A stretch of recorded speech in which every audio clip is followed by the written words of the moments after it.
ஒவ்வொருத்தவங்களுக்கும் அவங்களுக்குள்ள ஒரு அக்ரெஷன் இருக்குது. இது பார்ட் ஆஃப் ஹியூமன் தான். இதை நீங்கள் எப்படி வெளிப்படுத்துறீங்க அப்படிங்கிறது தான் மற்றவங்கள்ட்டேருந்து நீங்கள் வேறுபட்டு காணப்படுறீங்க. உங்கள் அக்ரெஷனை நீங்கள் ஒரு நெருப்பு மாதிரி இமேஜின் பண்ணிக்கோங்க.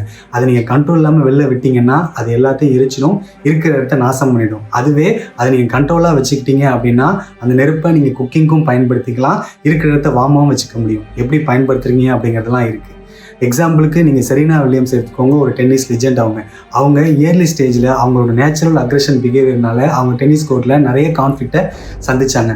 அதே அவங்க வளர்ந்ததுக்கப்புறம் அவங்க அக்ரெஷனை கேமை இம்ப்ரூவ் பண்ண யூஸ் பண்ணிக்கிட்டாங்க. அதனால என்னாச்சு, அவங்க தான் இப்போ கரண்ட் டைமில் 23 கிராண்ட் ஸ்லாம் வென்ற ஒரு டைட்டில் வின்னராக இருக்காங்க. மாறல் என்ன அப்படின்னா, அக்ரெஷனை பேடாக தான் பயன்படுத்தணுங்கிறது கிடையாது, நல்ல வழியிலையும் பயன்படுத்தலாம். நெக்ஸ்ட் டைம் நீங்கள் ஃப்ரஸ்ட்ரேஷனாவோ காம்படிட்டிவாவோ ஃபீல் பண்ணும்போது உங்களை நீங்களே கேட்டுக்கோங்க, இதை நான் எப்படி இம்ப்ரூவ் பண்ணுறது அப்படின்ட்டு.